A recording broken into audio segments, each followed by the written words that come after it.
KO Artist Sports. We're here with the one and only Richard Schaefer. We're here promoting Santa Cruz versus Modest 2.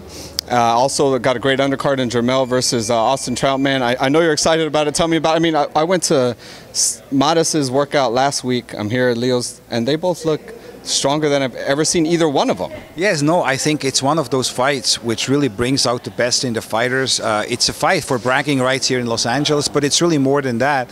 It's a fight for supremacy in a 126-pound weight class, which is arguably maybe the deepest weight class of any weight class. You have this past weekend, we saw two fights in that weight class with Gary Russell delivering a sensational performance against the very game Jojo Diaz, and then you saw, but you just saw the difference in class, and then you saw Lee Selby lose against Warrington, a young fighter from the UK, beating a guy which I would have thought Selby was going to win, but no, he really won that fight, Warrington. And then of course you have Carl Frampton there, you have Oscar Valdez, you have Leo and Abner. I mean, it's unbelievable, and these are, by the way, all fighters which are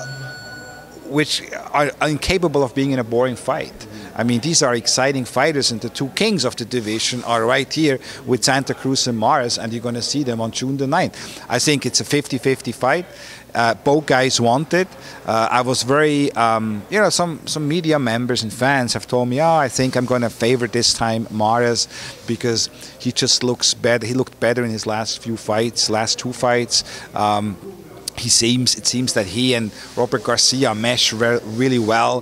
They really have a great chemistry, and Robert is bringing out the best in Abner. And so I've heard a lot of these things, but being here now today at the open workout, Leo looked extremely sharp and crisp. But you know what I'm taking away from today's workout as the most significant thing is his father. His father looked very good, very strong. I talked to him. His pain seems to have gone. As you know, for those who don't know, he's been battling cancer, and really in Leo's last two fights was not much of a factor. Was very much in pain. Was in the wheelchair, and was really in a bad shape. But I think seeing his father here strong and good, and he's telling me he's joking around. He feels good. He is ready to go, and that gives that extra confidence to Leo. And you cannot underestimate that. I think this is what sort of like really weighed heavy on Leo's shoulders in his last two fights. And seeing that today, I think will probably make some of the boxing experts maybe start changing their predictions as well. In my books, clearly 50-50 fight. It's definitely, it's surprising that you say that too, because I noticed that as well. His dad was joking around with people, joking around with his dad, and there's a clear, I feel, difference. Leo with his dad healthy, and Leo with his dad not so healthy. And now that his dad's healthy, I feel like this kind of adds another layer to the fight, right? You've got to look at the facts. The fact is that Leo, fighting with his father healthy, has never lost. And so that's a big statement. And at the same time, Abner, with Robert Garcia in his corner, has never lost either. And this is going to be spectacular. And I think it's going to be a very close fight. And might the best man win? I mean, I'm close to both of these guys. They're really like my sons almost. I've been involved in Abner's case from the very first fight when he turned pro, when we signed him as being a Mexican Olympian out of the Mexican Olympic team, and with Leo as well. So I feel very close to both guys, and it's sort of like difficult for me to see that. But if this fight in fact turns out the way I anticipate, I know it will, I could well imagine that fight could become a trilogy. I was fortunate some years ago to be able to promote the last trilogy we've seen here in Los Angeles, which of course is legendary, Israel Vasquez and Rafael Marquez, and great fights. And even though the third fight there, I think Israel was a bit, towards the. That was the fourth one. The fourth fight. Yes, the third was great, but the fourth was a bit like was a bit too far. But here, I think with these two guys, I can definitely see potentially a trilogy coming. And the thing is, when you watch live a fight at Staples Center, I think the energy from the Staples Center really comes through on the screen as well. The LA fight fans are extremely knowledgeable. They know a good fight when they see it. They know that this is not only a good fight, this is a great fight. I anticipate a sellout crowd at the Staples Center cheering on their fighters. And in Staples Center, you always have a great fight. I mean, just like in the Stop-Up Center, you know. It seems like these LA fans really know how to elevate and cheer their fighters on to turn out extra great performances.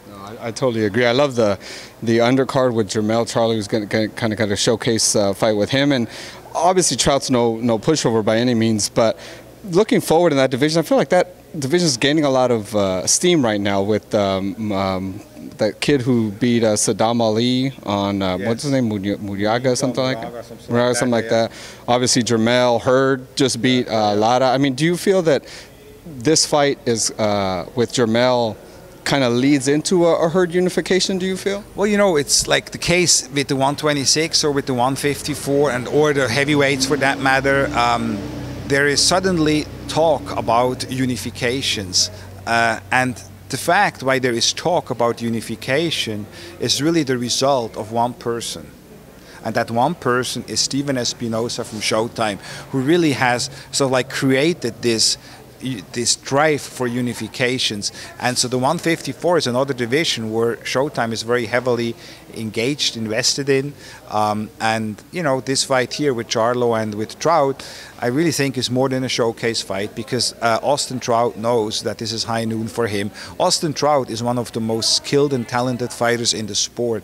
And I have had the pleasure to promote his fight against Miguel Cotto. We know all what happened. Don't think too many people gave Austin Trout a chance, but he did pull it off. And here's the same. Austin Trout is the kind of fighter who loves to be in those situations where nobody sort of like gives him a chance. And he was telling me that when we announced the fight here in LA. I says, you know, last time you promoted when you promoted the Cotto fight, remember what happened? I said yes. He says, well, the same is going to happen here.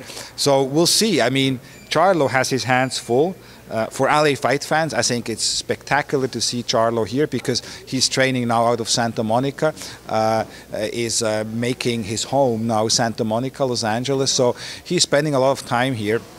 So I think we as LA fight fans and as Angelinos, we have another champion, another world champion, another potential superstar to embrace with Jermell Charlo. So to see him live at Staples Center, great card.